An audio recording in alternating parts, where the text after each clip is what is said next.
Thank you so much. Joining us now is former U.S. Ambassador to Ukraine, Marie Yovanovitch. She's the author of the book, Lessons from the Edge, a memoir. It is now out in paperback. We had her when it came out in hardback. Always, and a great book. Very recommended, highly recommended.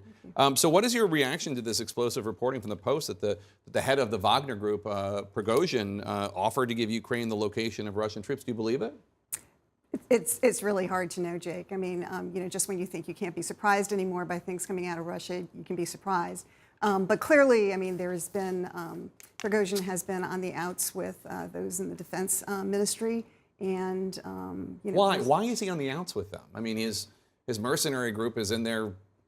I mean, I hate what they're doing, but they're in there fighting. Yeah, I think they're scorpions in a bottle. I mean, they're fighting, presumably they're all on the same side.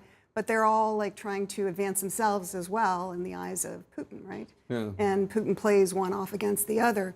So I think, I think it's a pretty tense situation there. Russia's poured vast amounts of resources, obviously, into this war and manpower, but they're still struggling. 2 senior Russian military officers were killed yesterday in eastern Ukraine. Russia admitted that uncharacteristically. And that comes a day after Kyiv shot down 4 Russian military aircraft near the border. How much longer do you think Putin can afford to wage this war? Well, I think that he's determined to keep on going. And so the price in terms of blood and treasure is not an obstacle for him, at least not at this point that we can see. Zelensky, the president of Ukraine, he's touring Europe right now trying to get more weapons, heavy weaponry especially, as well as financial aid and other assistance for his fight. Today, the UK promised to train Ukrainian fighter pilots, but they're not giving them the actual planes. Do you think that Europe is doing enough to help Ukraine?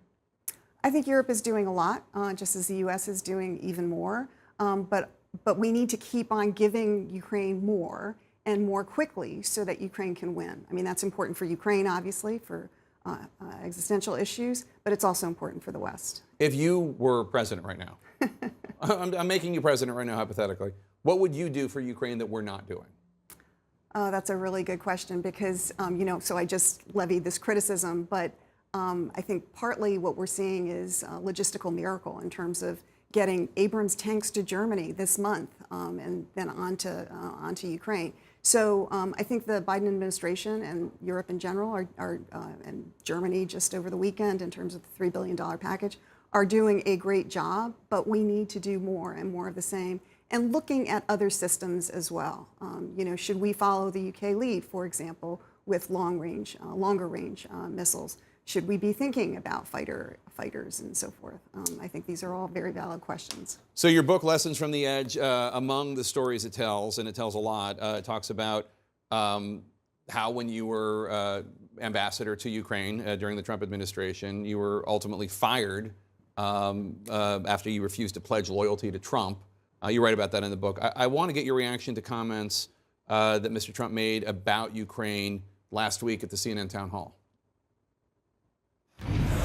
If I'm president, I will have that war settled in 1 day, 24 hours. How would you settle that war in 1 day?